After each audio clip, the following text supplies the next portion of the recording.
Bonjour. Donc nous allons vous présenter les résultats d'une recherche commune qui a été menée parallèlement, chacune avec notre savoir-faire. Donc la mienne étant ponctuelle par rapport à l'investissement de Sabrina au parc Kibale. Donc il s'agissait, en fait c'est aussi l'histoire d'une rencontre et je pense qu'on va un peu s'attarder sur les aspects épistémologiques de cette recherche parce que sans cette rencontre, peut-être, je pense que d'autres chercheurs n'auraient pas poussé si loin cette recherche commune. Donc l'histoire, notre histoire qui s'est rencontrée donc, au Muséum d'histoire naturelle. Moi, je venais d'être intégrée à l'équipe éco-anthropologie en tant qu'ethnologue, donc spécialiste de la Nouvelle-Guinée et des savoirs locaux. Et Sabrina a intégré également le muséum en présentant son travail qu'elle avait déjà réalisé pour sa thèse, à l'issue de sa thèse, auprès des chimpanzés là de Kibale. De commencer. Sabrina, qui va se présenter elle-même, est polydisciplinaire, toute seule, à elle seule. Donc je la laisserai présenter ses capacités qui l'ont amenée à développer une si riche recherche auprès des chimpanzés. Et donc moi, de mon côté, après mon expérience en Nouvelle-Guinée auprès des Kassois, pour lesquels j'ai consacré une monographie, il était apparu évident qu'il fallait revisiter notre approche des savoirs locaux telle qu'appréhendée par l'ethnoscience dite traditionnelle, au sens où celle-ci prenait un regard anthropocentré des relations que nouaient les individus avec leur environnement et des savoirs qu'ils en puisaient. Pour les Kassois, en effet, suite à cette étude auprès d'eux, j'ai vécu 3 ans dans la jungle avec eux, bon, maintenant ça fait 7 ans, mais pour ce premier terrain de thèse, les Kassois affirmaient volontiers que leur savoir, certaines de leurs connaissances, avaient été empruntées à d'autres êtres et qui n'étaient pas forcément des êtres humains. Donc des animaux et des esprits. Alors les esprits, bon, ça pour les ethnologues, c'est facile à accepter et à formuler, à retransmettre, on a l'habitude, les chamans, hein. Enfin, de là à faire valoir que des humains reconnaissaient avoir des connaissances sur l'environnement par le biais des animaux, c'était plus délicat un ethnologue de l'affirmer. Donc il a fallu, fort de ces faits que j'avais récoltés, identifiés, que je développe une autre approche des savoirs locaux. Donc, ce qu'on appelle savoirs locaux, c'est les savoirs sur la biodiversité. Avant, on les appelait les savoirs populaires, etc. Maintenant, savoirs locaux depuis la Convention de Rio sur la biodiversité. Et donc, cette nouvelle approche devait faire place déjà à l'interaction qui pouvait donner lieu à la connaissance, au développement de la connaissance, et à l'interspécificité, vu qu'elle n'était pas propre à l'être humain. Hein, ce n'était ni un seul effet de l'esprit, donc ça évinçait quand même tout le courant cognitiviste essentialiste qui veut que l'être humain a des dispositions à reconnaître l'inanimé, le non inanimé, et qu'il n'a pas besoin de rentrer en interaction avec l'environnement. Hein, ça, c'était le postulat des sciences cognitives, corroboré par les expériences en laboratoire, où de fait, ces expériences, les humains étaient décontextualisés de leur environnement, donc tout allait bien. Donc, pour restituer l'expérience des Kassois, il a fallu rompre avec cette approche, accepter l'interspécificité, accepter l'interaction comme source d'observation, là où il faut observer pour comprendre comment émerge une connaissance sur l'environnement. Et c'est donc ce que j'avais appelé l'ethno-éthologie, hein, pour en revenir au comportement.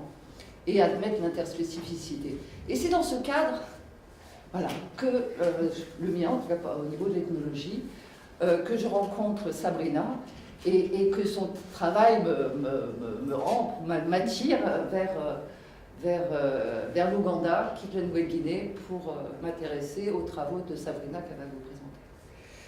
Oui, alors de mon côté, bonjour à tous déjà.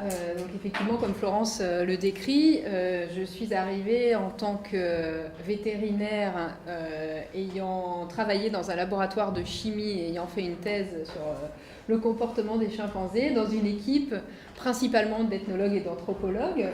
Donc ça a été aussi une grande découverte pour moi. Et donc sur un sujet qui, vu de la part des biologistes, semblait parfois un peu farfelu, étrange, puisque je proposais que les chimpanzés étaient capables de sélectionner des plantes avec des propriétés médicinales et biologiques pour améliorer leur santé. Donc, à la fois cette rencontre et la thématique un peu particulière, puisque du coup ça devenait intéressant. Moi, on m'accusait, entre guillemets, d'attribuer des capacités humaines à des chimpanzés, et Florence s'interrogeait sur le fait que les humains auraient acquis certaines de leurs connaissances et de leur savoir de la part des animaux, donc pas particulièrement les chimpanzés, mais des animaux en général.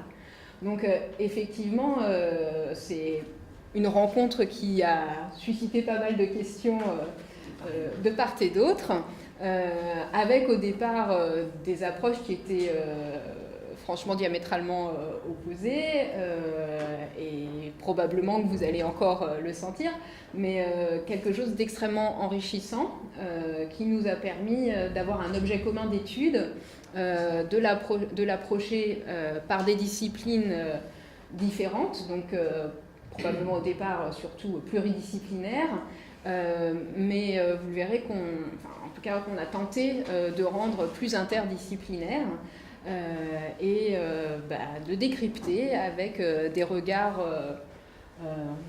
nouveaux et parfois un peu étonnants. Alors je vais vous retracer un petit peu l'origine de mes recherches pour que vous puissiez après comprendre ce qui a suscité des interrogations et ce qui nous a permis d'aller un peu plus loin que donc ces aspects simplement biologiques.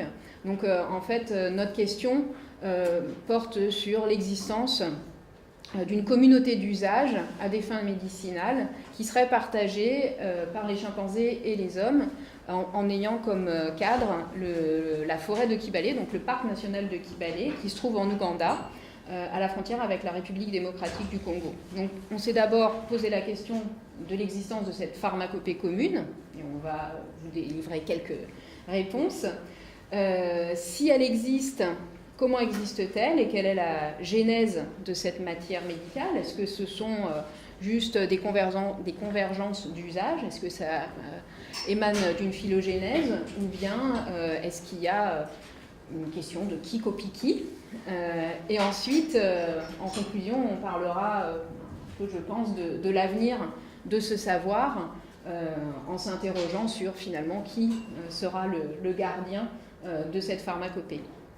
Donc, pour simplement vous tracer un petit peu le cadre de ces recherches, les chimpanzés sont une des 500 espèces de primates qui peuplent aujourd'hui la planète, une des 6 espèces de grands singes, donc la 3e sur les photos du haut, qui vit dans 21 pays d'Afrique et qui partage parfois son habitat avec les gorilles, mais jamais avec les bonobos, donc qui sont la 4e ici. Et vous voyez aussi donc 2 espèces de grands singes d'Asie du Sud-Est, les 2 orang-outans de Bornéo et de Sumatra. Tous vivent en forêt tropicale et tous sont menacés dans un futur proche. Ce qui est particulièrement intéressant, c'est que les connaissances sur les grands singes émanant de la recherche occidentale et d'origine anthropologique ou biologique, donc pas les savoirs locaux cette fois-ci, émanent de travaux qui ont débuté dans les années 60, donc quelque chose de très très récent, où les Occidentaux, et plus particulièrement certaines femmes, comme Jane Goodall ou Diane Fossey, ont découvert chez les grands singes des capacités cognitives, mnésiques, des façons de vivre, des comportements qui remettaient en cause certains des concepts qui étaient jusqu'alors en cours et qui attribuaient certaines de ces compétences à l'espèce humaine. Donc, mettant en question le fait que la culture serait uniquement humaine, que les outils pourraient exister et être utilisés, fabriqués et transformés par les chimpanzés, qu'il existait de la collaboration, de l'empathie, une théorie de l'esprit. Petit à petit, en fait, ces idées ont germé, fait du chemin, ne sont pas encore acceptées par tous, mais en tout cas, ce sont des idées nouvelles qui ne sont là que depuis 50 à 60 ans. Et donc, s'appuyant sur ces découvertes-là, ma question était, est-ce que les chimpanzés seraient capables d'utiliser une pharmacopée, donc un certain nombre de plantes, pour des usages différents, dans des contextes particuliers qui seraient des contextes de mauvaise santé ou de prévention de certaines maladies, avec comme hypothèse que ce seraient des comportements culturels, donc propres à des groupes, qui se transmettraient, qui ne dépendraient ni de la génétique ni de l'environnement, et qui donc permettraient de différencier certains groupes sociaux. Donc méthodologiquement, ça demande de devoir vérifier d'une part les symptômes des chimpanzés, d'autre part, au bout d'un certain temps, après la consommation d'une plante particulière, qui n'appartient pas au régime alimentaire habituel, d'observer leur guérison. De pouvoir vérifier l'activité biologique de cette plante-là et de savoir si la consommation par l'animal est en relation avec la maladie et compatible en dose et en fréquence avec cette guérison. Et bien sûr, déjà à l'origine, je me suis interrogée sur la question de l'usage en médecine traditionnelle. Est-ce que les populations locales, et tout particulier les médecins traditionnels, utilisent cette espèce, mais plus particulièrement la partie de plante en question, et avec quelle préparation? Est-ce qu'on peut imaginer que la préparation éventuellement modifie l'activité biologique, puisque bien sûr les chimpanzés consomment les plantes crues. Donc voici une carte rapide pour vous montrer la répartition des grands singes, les chimpanzés étant leur répartition étant représentée par l'étage jaune. Nous, on se situe donc à l'extrême est de la distribution des grands singes, en Ouganda, donc à la frontière avec la RDC. Le parc de Kibale, qui se situe donc près de la ville de Fort Portal, est en fait un îlot de forêt entouré d'activités agricoles. Et cette situation est assez récente. Et c'est quelque chose qui est important pour notre terrain d'étude. Je pense que Florence reviendra dessus. Mais en fait, le parc en tant que tel, en tant que parc national, n'a été créé qu'en 1993 et a été l'occasion d'exclure les populations humaines qui vivaient dans cette zone de forêt. Donc autour de ce parc vivent des populations Batoro et Bakiga, donc en dehors de la forêt. Et théoriquement, ces personnes n'ont pas le droit de pénétrer dans le parc, sauf s'ils font une demande express, c'est-à-dire qu'ils envoient un proposal au gestionnaire du parc en expliquant quelles sont les espèces de plantes qu'ils veulent collecter, à quel moment, en quelle quantité, ce qu'ils vont en faire, etc., etc. Donc autant vous dire que c'est relativement rare qu'ils soumettent de tels projets. Dans notre cas, donc, nous, en tant que chercheurs, on a le droit de travailler dans le parc. Il y a aussi des touristes qui ont le droit d'aller dans le parc, puisqu'il y a une communauté qui est habituée spécifiquement pour l'écotourisme. Et donc, il y a aujourd'hui 3 communautés, on appelle les groupes de chimpanzés des communautés, 3 communautés de chimpanzés qui sont habituées pour les chercheurs. Donc l'habituation, c'est le processus par lequel on obtient la confiance des chimpanzés, c'est-à-dire qu'on ne suscite ni leur curiosité ni leur peur, et on garde avec eux une distance d'environ 10 mètres. On n'a jamais de contact physique et donc on ne peut pas faire de prélèvement biologique pour évaluer l'état de santé. Donc l'évaluation de l'état de santé passe uniquement par l'observation et le recueil de sel ou d'urine éventuellement. Donc voici une des raisons pour lesquelles on a commencé à s'interroger sur l'automédication. Donc le fait que les chimpanzés ingurgitent tout rond des feuilles sans les mastiquer le matin à jeun, mais aussi qu'ils utilisent des plantes en usage externe, donc pour nettoyer leurs plaies, tamponner leurs plaies de cette façon-là. Donc la première description de l'ingurgitation des feuilles, telle que vous l'avez vu au début, a été faite dans les années 80.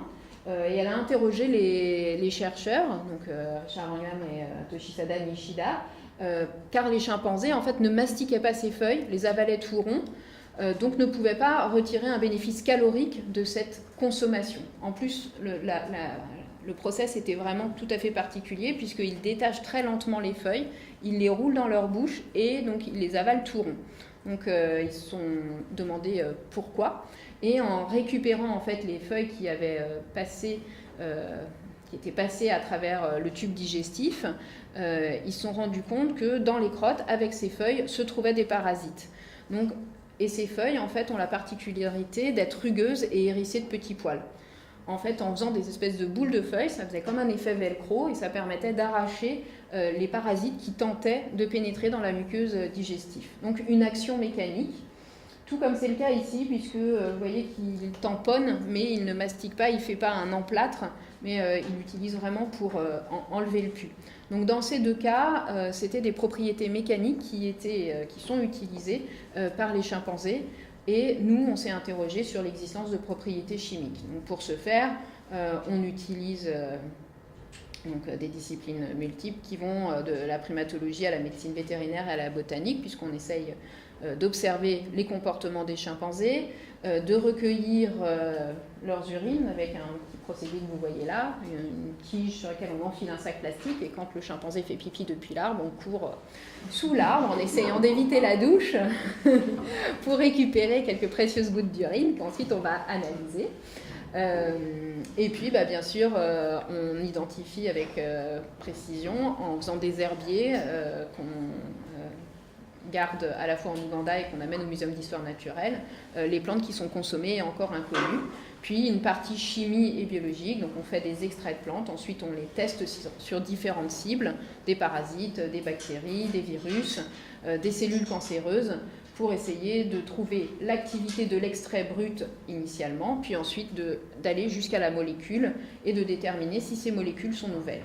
Donc les chimistes avec lesquels j'ai travaillé avaient un objectif bien précis qui était d'identifier des molécules nouvelles pour la médecine humaine.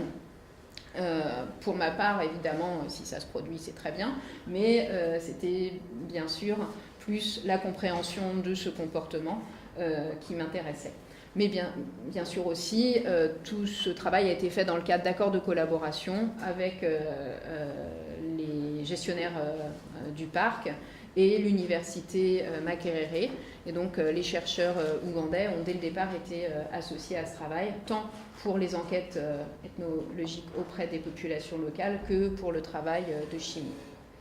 Donc un exemple, celui de Kilimi, donc une jeune femelle de 6 ans, que je suivais et donc, pour lequel j'avais détecté des problèmes digestifs, une alternance de diarrhée, de constipation, puis une charge parasitaire, donc un nombre de parasites par gramme de sel important. Et puis au bout de 3 jours, je l'ai vu se diriger vers ce gros arbre, l'encercler de ses petits bras et passer beaucoup de temps à essayer d'arracher des malheureux petits morceaux d'écorce, de les mastiquer, et ça semblait vraiment pas très agréable, alors que sa mère et ses frères et sœurs étaient à côté d'elle et qu'aucun des individus du groupe ne consommait cette plante-là. Donc en interrogeant les assistants avec lesquels on travaille, ils m'ont dit c'est pas une plante connue du régime alimentaire certes, mais nous on la connaît bien, c'est utilisé pour traiter les ballonnements, donc peut-être que comme Kilimi était un peu malade, ça lui a servi à quelque chose. Donc j'ai continué à la suivre. Au bout de 2 jours après cette consommation, les selles étaient à nouveau normales, il n'y avait pas de parasites. Donc évidemment, j'ai récolté les écorces et j'ai fait des essais pharmacologiques qui ont confirmé des activités sur les parasites digestifs, mais aussi sur les cellules tumorales. Et après 2 ans, fin de thèse plus un postdoc en chimie des substances naturelles, j'ai réussi à mettre au jour 3 nouvelles molécules à bonne activité qui n'étaient pas connues et donc qui sont actives sur les cellules cancéreuses. Donc le premier résultat de cette observation, c'est qu'on voit que l'usage d'une plante peut avoir une efficacité a priori sur l'organisme du chimpanzé, mais aussi que pour un chercheur, alors après on se transposera à une autre échelle, mais pour un chercheur, il semble possible d'utiliser les chimpanzés comme guides. Ça ne semble pas complètement aberrant. En tout cas, ils nous ont amenés rapidement vers une plante active avec des bonnes propriétés et beaucoup plus rapidement que si on utilise les techniques traditionnelles des chimistes qui consistent à cribler tout un environnement, par exemple, ou bien à utiliser la médecine traditionnelle. Mais en tout cas, là, le guide semble efficace. Un autre exemple qui ressemble à celui-ci, celui de Makoku, donc un chimpanzé mâle adulte qui est arrivé en boitant, qui, alors que tous les autres chimpanzés du groupe montaient dans un gros ficus pour s'alimenter, c'était le matin, avec force de cri et de vocalisation, parce que tout le monde était très content de se retrouver là. Lui est resté au sol, et donc boitait, et au cours de cette journée que j'ai passée avec lui, il a consommé pratiquement que des feuilles de Trichilia rubescens, qui est une plante avec des feuilles très amères, utilisée en médecine traditionnelle comme antalgique, donc j'ai aussi récolté, et pour lesquelles j'ai trouvé non pas des activités antalgiques, parce que pour faire ça, il faut utiliser des souris qu'on met sur des plaques chauffantes, et donc c'était pas forcément mon objectif. Mais par contre, on a testé les activités de la plante sur l'agent du paludisme, Plasmodium falciparum, et il s'est trouvé que les molécules qu'on a isolées grâce à ça sont plus actives que la molécule de référence connue aujourd'hui et utilisée aujourd'hui en culture pour évaluer l'efficacité sur Plasmodium. Donc là encore, confirmant que l'observation des chimpanzés pouvait avoir un intérêt pour aller décrypter des propriétés médicinales dans les plantes. Alors, je vous ai parlé des recettes en vous disant que généralement elles sont simples chez les chimpanzés. Il y a quand même quelque chose qui m'a étonnée. Vous ne voyez pas forcément grand-chose, mais je vais vous l'expliquer. Suite à la consommation de ces feuilles de Trichilia, en fait, après, je me suis plus intéressée à cette plante-là, et je me suis rendu compte que très souvent, juste après avoir mangé ces feuilles amères, les chimpanzés allaient manger de la terre, mastiquaient en fait la terre, que c'était une terre rouge qui n'était jamais de la terre de surface, mais toujours de la terre qui provenait d'un arbre tombé, et ils prenaient la terre entre les racines, ou bien ils allaient la chercher dans des terriers. Donc j'ai interrogé les villageois qui m'ont dit qu'eux aussi consommaient de la terre rouge de profondeur, et surtout que les femmes en fait l'utilisaient pendant la grossesse pour les problèmes de nausées, ou bien en médecine traditionnelle pour traiter les dysenteries hémorragiques. Donc on a fait une petite manip très simple, on a extrait les feuilles avec un mélange qui ressemble au suc gastrique et digestif, extrait la terre avec ce même mélange. Donc là, la terre n'a aucune activité, les feuilles ont toujours l'activité anti-palu, et quand on mélange les deux, l'activité est beaucoup plus importante. Laissant penser que ce n'était pas par hasard que les chimpanzés mangeaient cette terre juste après, et qu'en tout cas, peut-être l'effet immédiat était juste l'apaisement des douleurs au niveau de l'estomac, mais que l'effet biologique était une amélioration de l'activité anti-palu. Autre exemple autour des recettes, regardez la photo, vous voyez une chimpanzé qui mange une carcasse de la viande, et par contre la chique qu'elle a dans la bouche est verte.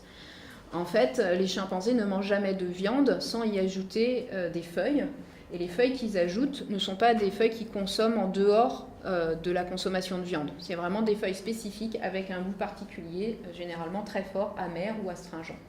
Et donc là encore, ce mélange nous questionne. Je n'ai pas encore la réponse, mais pour moi, ça se rapproche de quelque chose qui ressemblerait à des épices ou à des condiments qui modifieraient peut-être le goût, mais aussi qui diminueraient le risque de s'intoxiquer ou d'ingérer des bactéries ou des parasites qui se trouvent dans le tube digestif des proies, parce que c'est la partie qu'ils préfèrent et qu'ils mangent toujours et en premier.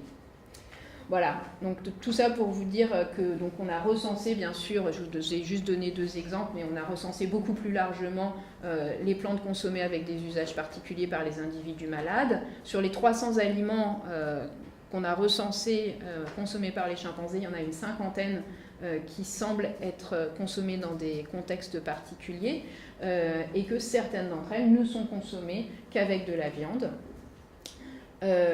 Quelque chose qui potentiellement pourrait s'apparenter donc à un assaisonnement ou à une galénique, sachant que par exemple les chimpanzés aussi, quand ils ne peuvent pas accéder à de l'eau, vont utiliser des éponges de feuilles quand l'eau se trouve dans un trou d'arbre. Mais de façon étonnante, je me suis aussi rendu compte que parfois ils utilisaient des éponges de feuilles avec un goût donc de gingembre sauvage, donc avec un goût particulier et des propriétés antiparasitaires, pour aller chercher de l'eau dans les rivières. Donc c'est pas juste un moyen technique d'accéder à l'eau, mais probablement qu'il y a aussi un goût ou une efficacité qui est recherchée. Ça nous a permis de nous interroger aussi sur d'autres questions un peu plus larges et l'origine de l'automédication chez Néandertal en particulier, mais ça c'est une autre histoire. En tout cas, cette question de mélange de feuilles et de galénique se retrouve aussi chez les bataureaux, puisque cette association chez les bataureaux a pour objectif de réduire la toxicité et de pouvoir administrer la plante à des enfants ou des animaux qui ont plus de mal à supporter la plante si elle n'est pas mélangée à de la viande, du lait, du beurre, etc. Voilà. Excusez-moi, est-ce que, en fait, je pense que vous l'avez expliqué, mais est-ce que vous pourriez dire ce que ça veut dire une galénique? En fait, c'est la façon dont votre médicament est préparé. Donc, par exemple, un comprimé, etc. C'est ce qui va permettre d'amener une molécule jusqu'à sa cible. Donc, ça peut être voilà, un comprimé ou une poudre. Je pense que peut-être on abordera la question suivante de l'apprentissage et de la transmission ensuite. Et donc, je vais te laisser la parole. Et ben voilà, c'est exactement comme ça qu'intervient l'ethnologue. Wow. Après de telles données précises issues de l'éthographie, c'est quand même un point commun entre le travail de Sabrina et le mien, c'est qu'on mène des terrains en participation, je veux dire, que ce soit avec les chimpanzés ou avec les êtres humains. Donc le postulat de départ, pour pouvoir travailler, pour mettre en commun nos recherches, c'était donc d'établir que la matière médicale était partagée. Déjà, le postulat de départ. Donc, par rapport à la primatologie à l'époque, c'est vrai que c'était pas tellement admis. Mais en tout cas, c'est à partir de cet état de fait que notre recherche, et la mienne, a débuté. Il s'agissait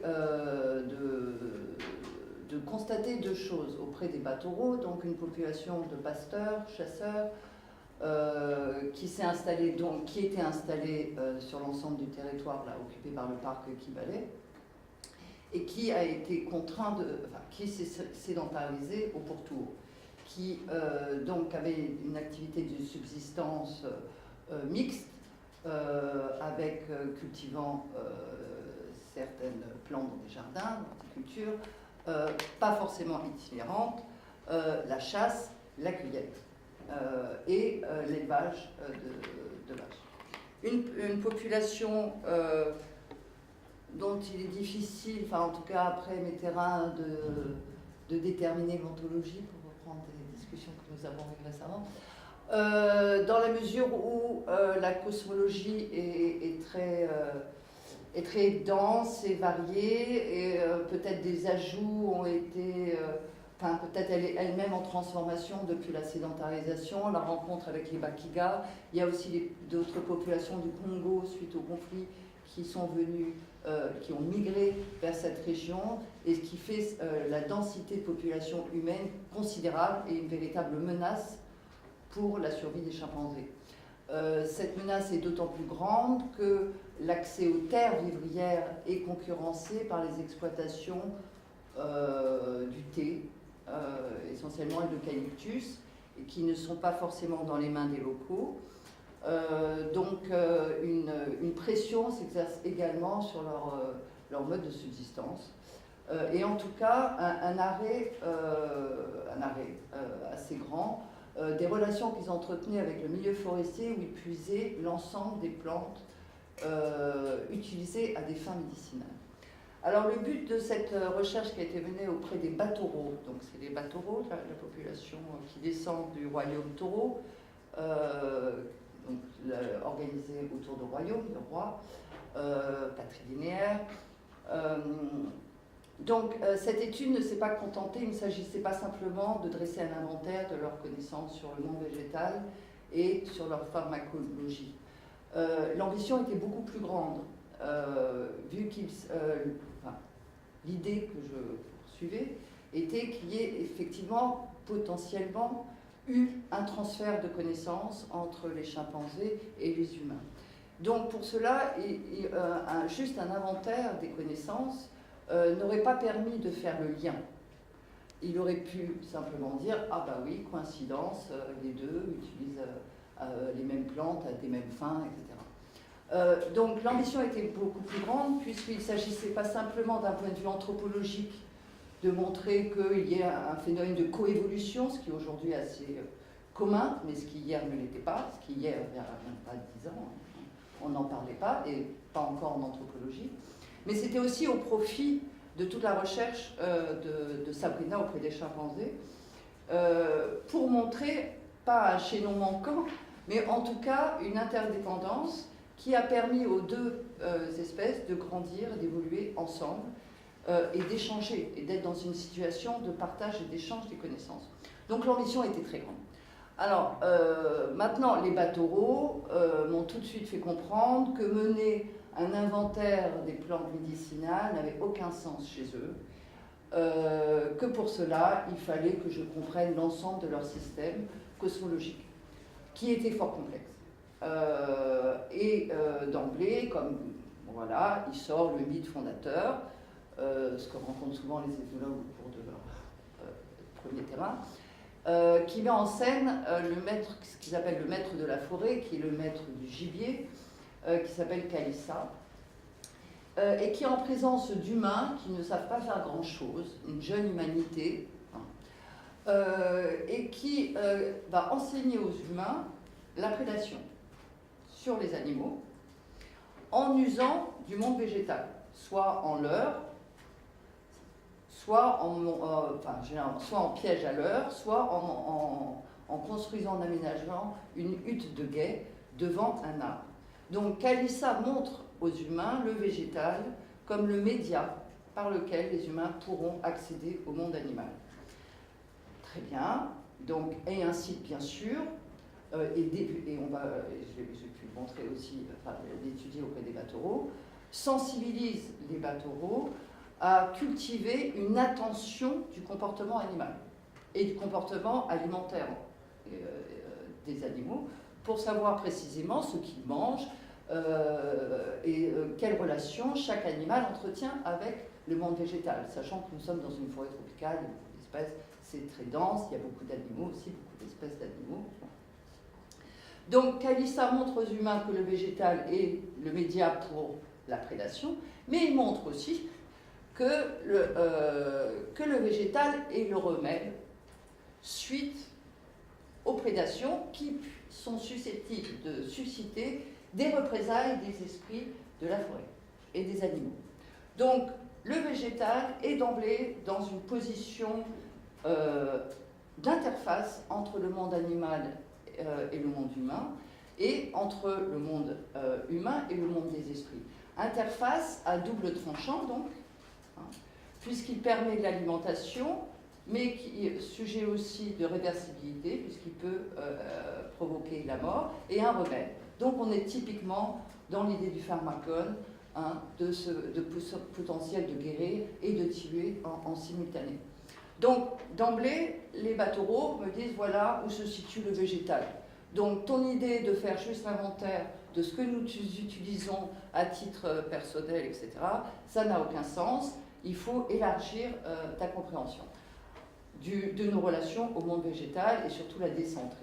Donc on a vu la place des animaux, qui sont donc aussi un médian pour aller vis-à-vis aller aux esprits, mais les esprits sont multiples. Il n'y a pas que Kalissa, il y a aussi les esprits de certains éléments naturels, morphologiques du territoire, de l'eau, etc. Il y a aussi les esprits que je ne peux pas dire totem, vu que le vocabulaire est un peu emprunté, mais qui est le lien d'identification que chaque famille, chaque clan entretient avec une espèce animale, et avec lequel cette famille va entretenir des liens très très forts de tutelle et de bienveillance. C'est-à-dire que l'animal va leur permettre de les prémunir contre les attaques de sorcellerie, contre des représailles d'autres esprits, etc. En échange de quoi les humains de ce clan, qui sont en lien par exemple avec le chimpanzé ou avec l'éléphant, ont bien sûr l'interdiction de manger de la chair de cet animal, mais aussi de se marier avec une femme qui relève de ce même emblème, etc. Donc c'est là où c'est un peu totémique, dans la mesure où ça va structurer cette relation tutélaire avec un animal, va structurer les relations entre les humains.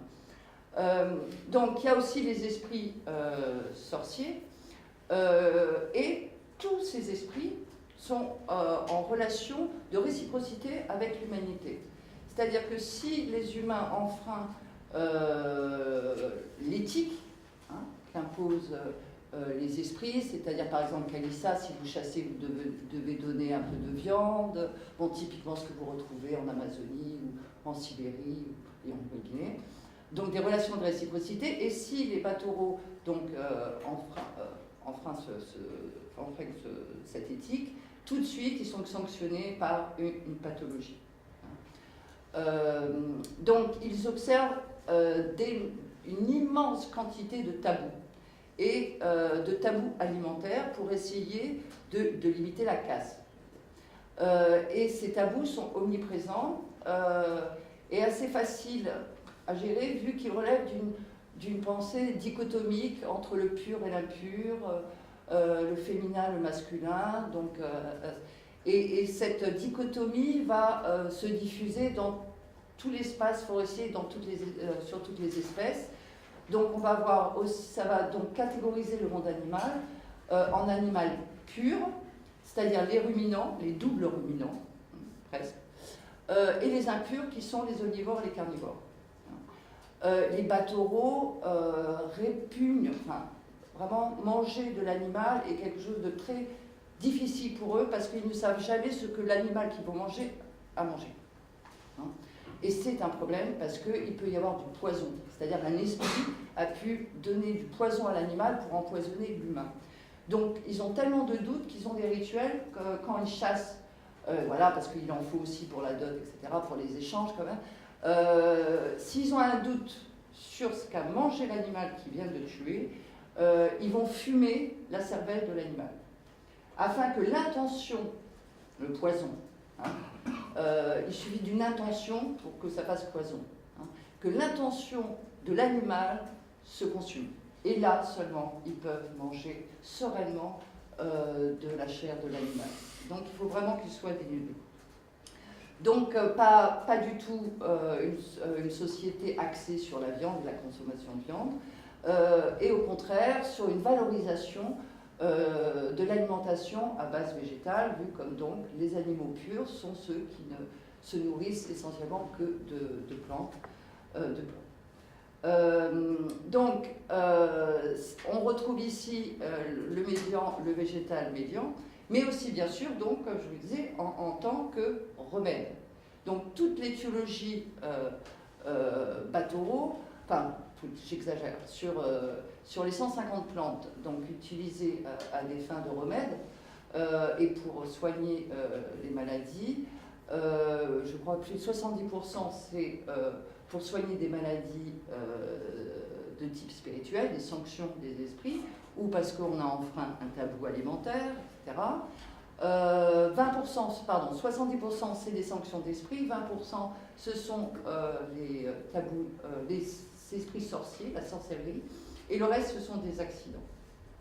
Et pour chaque type de pathologie, les Batoro donc recourent aux plantes médicinales forestières, très peu, bon, ils en plantent quelques-unes dans leur jardin, mais sinon ils partent collecter les plantes et normalement le witch doctor. Il y a deux types de docteurs dans cette société, les good doctors, qui sont ceux qui peuvent soigner justement des injures spirituelles ou des manquements à certains tabous considérés comme pas trop radicaux ou pas trop violents. Et les witch doctors, là c'est plus consistant, il y en a très peu dans la communauté Batoro, et on y va vraiment quand il y a des accusations de sorcellerie auxquelles s'ajoutent des manquements de tabous et l'intervention des esprits. Et le witch doctor utilise beaucoup le rapport au monde animal, tandis que le good doctor ne soigne qu'avec les plantes forestières qu'il va collecter.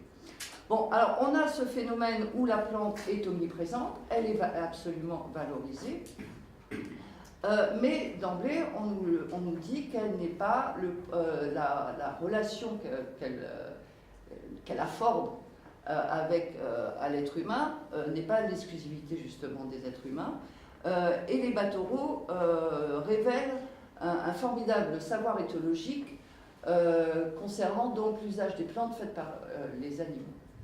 Et non seulement ils ont un savoir éthologique consistant, mais en plus ils reconnaissent que volontiers, eux aussi, qu'ils aient pu emprunter à certains animaux des savoirs botaniques, des connaissances botaniques. Et c'est là qu'intervient l'ethno-éthologie, dans la mesure où il va falloir élargir, à force d'observation et de questionnement auprès d'eux, élargir le monde dans lequel ces connaissances prennent place et interroger toutes les connaissances que les Batoro disposent sur les relations que lie chaque animal, chaque espèce animale avec le monde végétal. Et là intervient une espèce remarquable et remarquée par les Batoro, et pas seulement par l'ethnologue, je vous promets, qui est le chimpanzé. Et le chimpanzé arrive effectivement au sommet, s'il fallait établir une hiérarchie de l'animal qu'il respecte le plus dans le panthéon des animaux forestiers, c'est bien sûr le chimpanzé, qu'il différencie précisément des autres, des babouins, etc., des autres espèces, parce que le chimpanzé est reconnu pour avoir une réflexivité, pour témoigner d'émotions, de pleurs, de colère, de jalousie, donc d'attention. Hein. Donc on a vu que l'intention était synonyme de poison aussi. Hein. Donc prête donc des émotions, de la formation de connaissances et de transmission des connaissances. Et ce qui nous intéressait le plus, et qui venait nous confirmer dans notre démarche, c'est que pour les Batoro, les chimpanzés pratiquaient l'automédication. Bon, très bien, mais si un ethnologue recèle ce genre de données, on ne va pas très loin non plus, parce qu'on va dire oui, mais alors vos battoros, ils sont mystiques, ils mélangent tout, l'automédication, exactement ce qu'on essayait de prétendre par rapport à la primatologie quand elle voulait montrer de la culture chez les primates.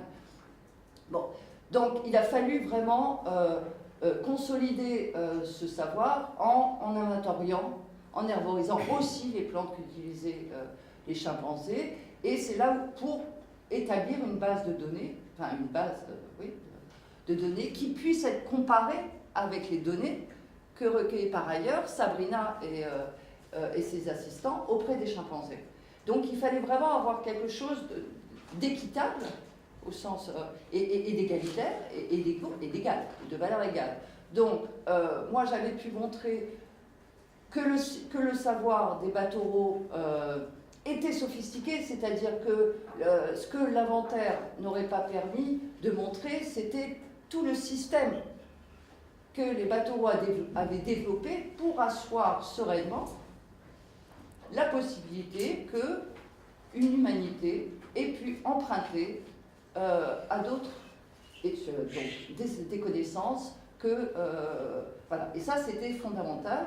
Et c'est fort de ces états de données, donc il a fallu bien sûr herboriser, etc.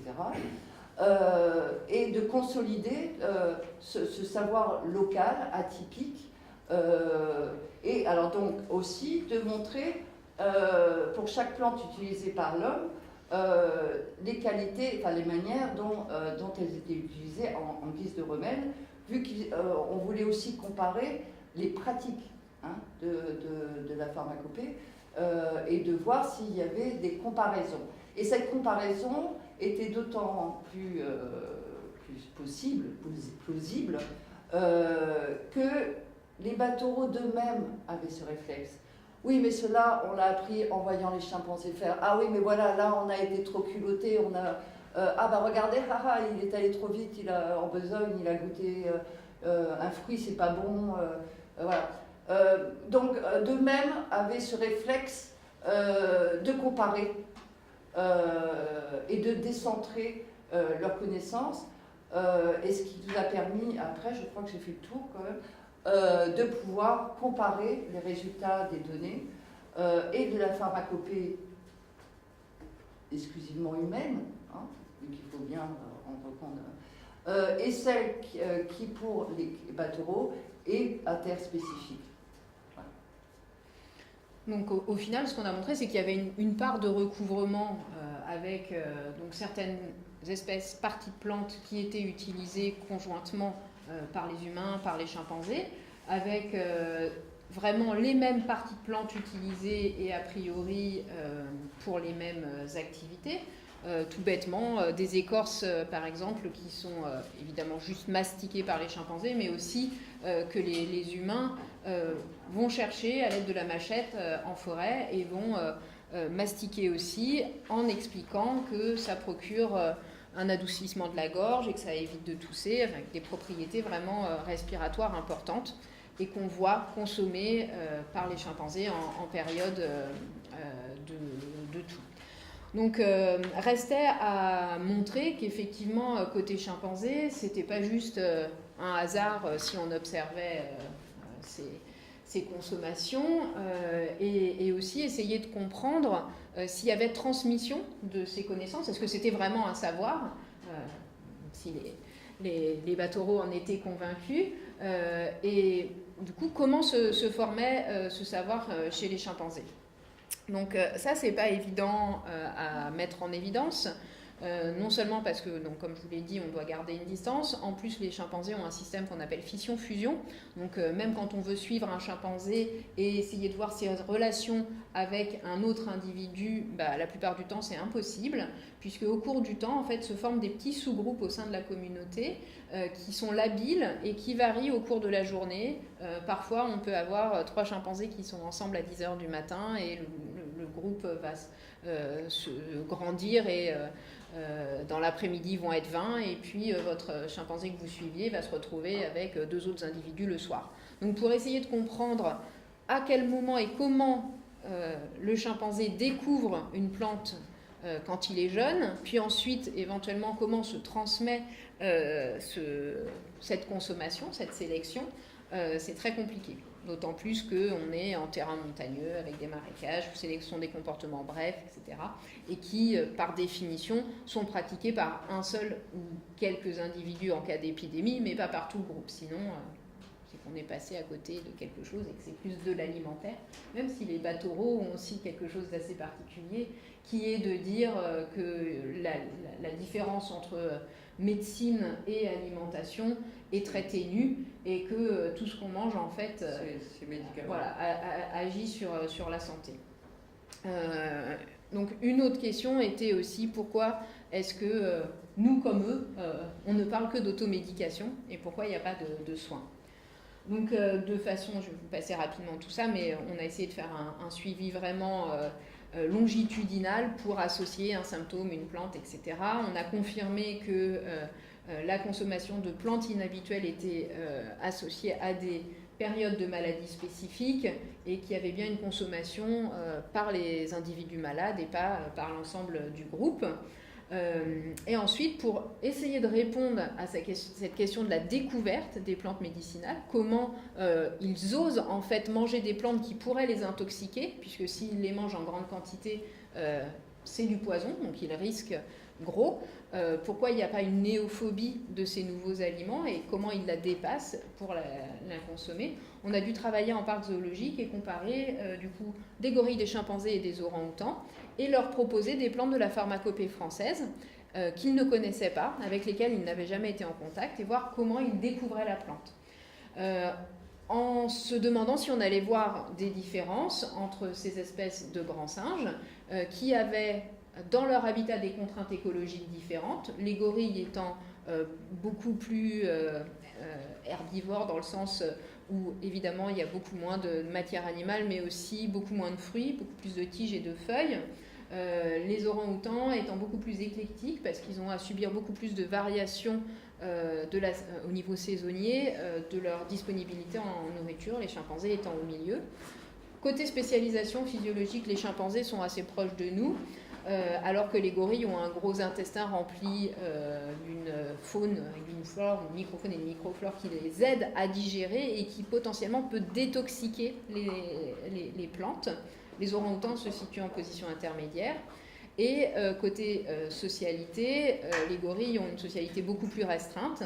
Il y a très peu d'interactions, je parle des gorilles de l'Ouest, entre les individus et une distance toujours relativement importante. Les orang-outans étant plutôt solitaires mais entretenant quand même de temps en temps des interactions sociales et les chimpanzés étant bien sûr les plus sociaux avec le plus d'interactions.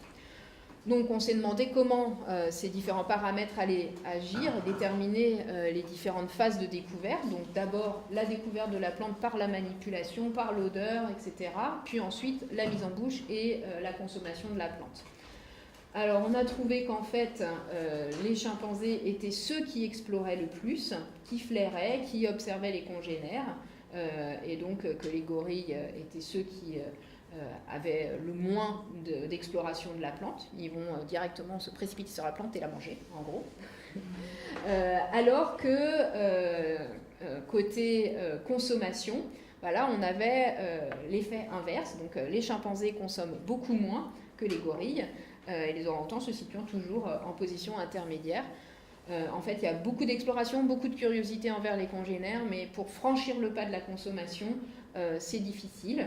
Ce qui rejoint les autres observations en termes de culture, à savoir que l'innovation est relativement rare chez les chimpanzés et chez les grands singes de façon générale, mais une fois qu'un comportement est acquis, a été observé chez un individu modèle, ça se transmet rapidement au groupe, donc en captivité. En milieu naturel, qu'est-ce qu'on observe ? Quand on regarde les interactions qui existent autour de la consommation d'une plante à activité biologique, donc d'une plante médicinale, on se rend compte que l'individu le plus souvent observé, donc ça c'est le résultat de 4 années d'observation, les individus les plus souvent observés, ce sont des individus adultes entre 25 et 40 ans. Pas forcément des femelles, et pas forcément la mère, ça peut être des mâles, mais c'est toujours des individus matures dans la force de l'âge, qui concentrent les observations.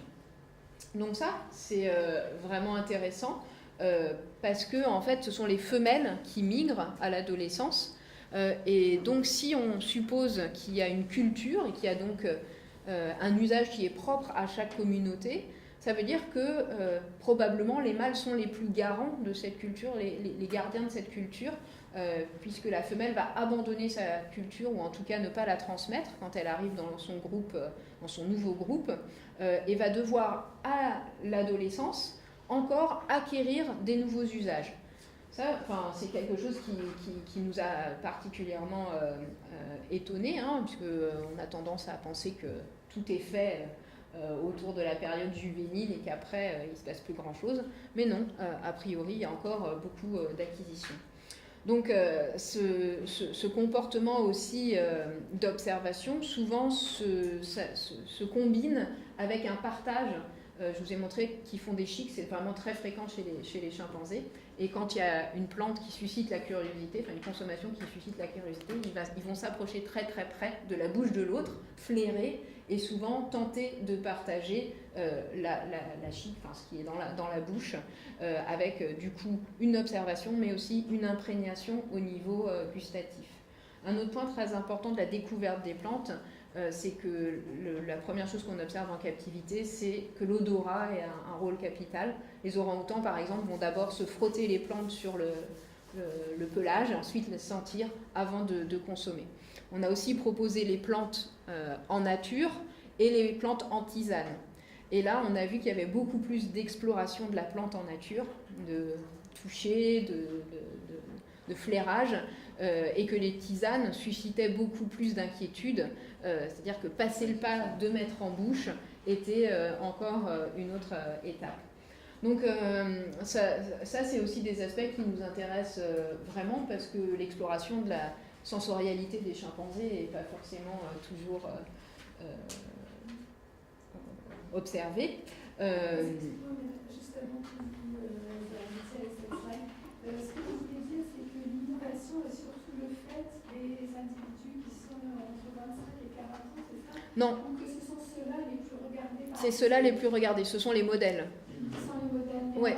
Et qui crée l'innovation alors ça, c'est une question qui, chez les chimpanzés, suscite beaucoup d'interrogations. La principale différence qu'on peut relever entre les cultures animales, et en tout cas les cultures chimpanzés et les cultures humaines, c'est que l'innovation n'est pas fréquente.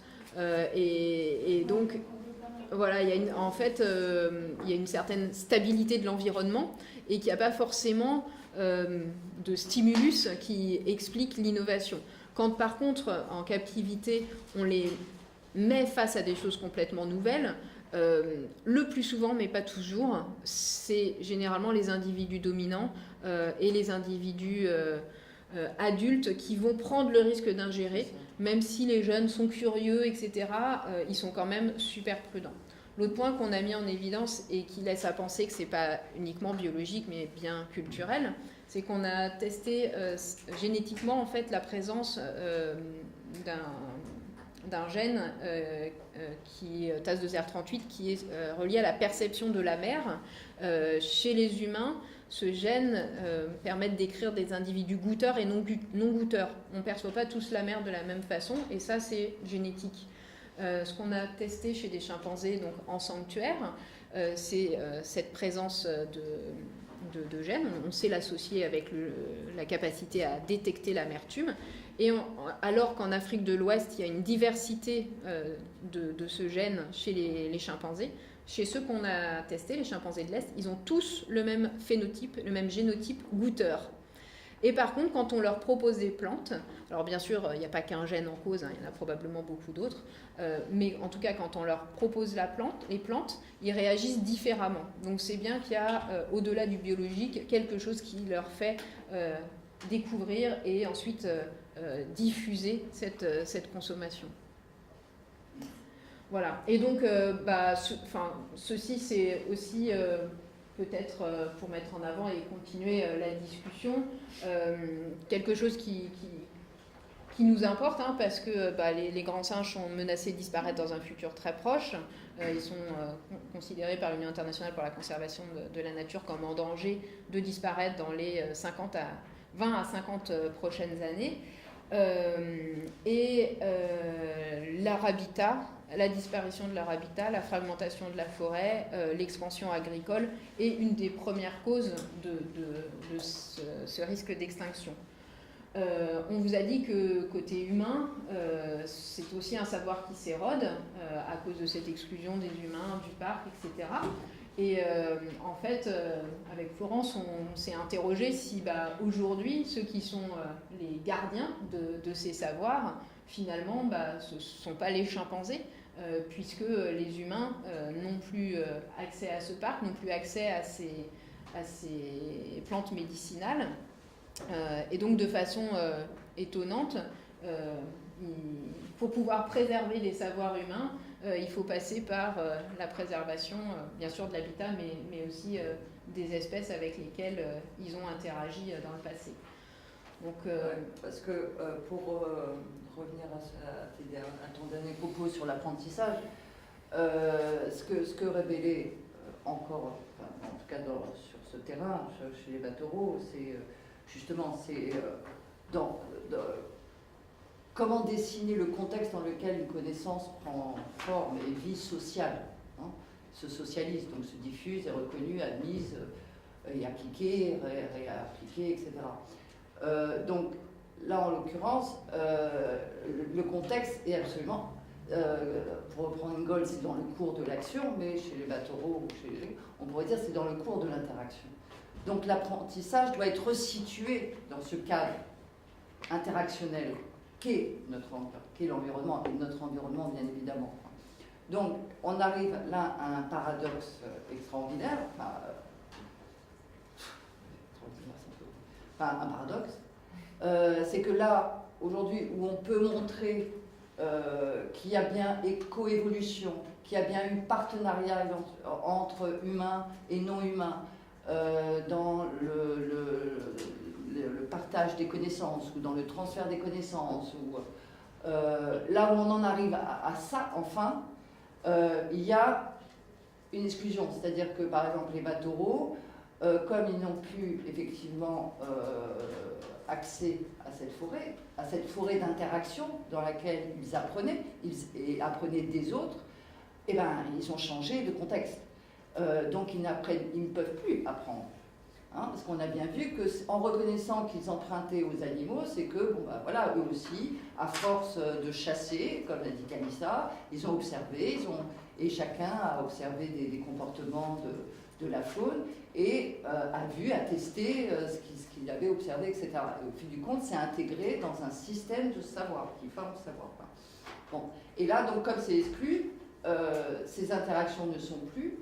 Et effectivement, il y a absolument érosion du contexte interactionnel dans lequel cette pharmacopée était unique et propre au système écologique dans lequel elle prenait place. Donc, comme ils n'ont plus accès à cela, effectivement, toute cette pharmacopée, dont les plantes sont reconnues comme ayant été utilisées suite à l'observation des chimpanzés, ne relèvent plus de l'humanité, enfin, je vais dire, vu qu'ils ne sont plus dans ces interactions. Donc soit on les arrête, c'est-à-dire on les stratifie, on les fixe par une loi, voilà, c'est les battereaux qui ont ce savoir-là, mais ce qui serait une erreur juridique, je crois. Parce que bon, pour le coup, si on suit la logique des battereaux, le droit à la propriété intellectuelle de ce savoir ne relève pas de l'humain, donc ça relève du chimpanzé. Bon, et ça c'est un défi pour notre droit qui en est loin de reconnaître ce partage. Même si les scientifiques commencent à reconnaître le partenariat qu'ils ont incidemment avec les animaux qu'ils observent, etc. Mais est-ce qu'on ira jusqu'au bout de la loi, enfin, du système juridique, et de leur donner des droits et des royalties dès qu'on utilise les molécules chimiques de notre histoire? Enfin bon, quoi qu'il en soit, là, effectivement, les battereaux se tournent vers un autre contexte où ils vont puiser des nouvelles connaissances dans le cours des interactions, et qui sont essentiellement avec les Chinois, qui ont un amour des plantes comparable, et qui vendent dans les bus, etc., des plantes que les battereaux essayent, goûtent. Il n'y en a pas un qui prend le bus qui ne va pas manquer acheter un peu de plantes pour essayer de voir, se soigner, etc. etc. Donc on change de contexte. Et en effet, en tout cas dans le cas des pactoraux, c'est évident que ce sont les chimpanzés qui sont les légataires. Il n'y a pas photo. Enfin, je veux dire, parce que, de toute manière, leur savoir n'a plus de sens sinon. Voilà, juste aussi pour dire que malgré tout, ils sont aussi les victimes de cette dégradation de l'habitat et de cette proximité avec les pratiques humaines. Là, vous avez deux cas. Chiara, donc c'est une femelle de la communauté que je suis en ce moment, avec un bec de lièvre, qui est la seule chimpanzé décrite avec un bec de lièvre. Et en dessous, Woody, donc ils ont des noms, parce que ils sont 80, donc il faut apprendre à les reconnaître, qui a une malformation faciale. Et donc aujourd'hui, on travaille sur l'exposition des chimpanzés, mais aussi des babouins, aux pesticides qui sont utilisés dans les plantations de thé, dans les cultures vivrières. Et ça semble conforter l'hypothèse qu'il y a des malformations congénitales induites par l'usage de ces pesticides. D'autant plus donc on trouve aussi des malformations chez les babouins, chez qui c'est beaucoup plus visible. Vous savez, ils ont une tête de chien et des fois ils ont les narines juste entre les deux yeux, donc des choses complètement aberrantes. Voilà, donc ils sont les gardiens, les légataires. Pour combien de temps et comment, on n'en sait rien. Mais en tout cas, si on veut effectivement continuer à pouvoir étudier et que ce soit la flore ou la faune de cette région, protéger aussi les locaux, parce que ils sont aussi exposés à ces pesticides. Il va falloir réagir quand même assez vite. Voilà. Après, je pense qu'on a le temps pour en discuter, mais on n'a pas répondu à la question pourquoi automédication et pas soins aux congénères. Ce qui est certain, c'est que quand on observe les chimpanzés, on ne voit jamais un individu soigner un autre, y compris une mère qui serait saine soigner son enfant qui serait malade. On observe des partages de moments de consommation de plantes médicinales, donc particulièrement en cas d'épidémie, de diarrhée ou de toux. On va avoir plusieurs chimpanzés qui même s'adaptent à ce changement de leur habitat, puisqu'ils vont aller consommer des écorces d'eucalyptus. Ça, c'est quelque chose de nouveau aussi qui est apparu récemment. Et donc là, ils vont y aller à plusieurs. Mais sinon, c'est toujours une auto-administration. Donc pour essayer de comprendre pourquoi, il faut juste imaginer ce que ça signifierait de soigner un congénère. Donc premièrement, il faudrait être capable de diagnostiquer la maladie de l'autre, ensuite de l'associer à ce que soi-même on ressent, d'aller chercher la bonne plante qui correspond aux symptômes observés, en sachant que si nous, on a du mal, peut-être que eux perçoivent mieux la maladie de l'autre, mais malgré tout, percevoir des maux de tête ou de l'hyperthermie, probablement que pour un chimpanzé, c'est pas non plus tellement évident, et en plus savoir l'attribuer à une cause, parce qu'il suffit pas de savoir qu'il a mal à la tête, il faut savoir si c'est causé par du paludisme, une infection, etc. Ce qui est certain, c'est que quand un individu arrive avec une plaie, il y a deux réactions. Soit un attroupement et tout le monde regarde la plaie, soit tout le monde s'enfuit. Mais en tout cas, ça passe pas inaperçu. Donc ils sont capables de détecter quand il y a quelque chose d'anormal dans l'état de santé et l'intégrité de la santé de l'autre. Donc ensuite, imaginons qu'ils ont réussi à diagnostiquer la maladie, à savoir quelle plante administrer. On est en forêt tropicale et donc il n'y a pas une armoire à pharmacie avec juste la porte à ouvrir et à donner aux copains. C'est-à-dire que souvent, par exemple, quand ils consomment des feuilles rugueuses, ils vont parcourir 1 kilomètre, voire passer 1 heure avant de trouver la bonne feuille rugueuse qu'ils vont consommer eux-mêmes.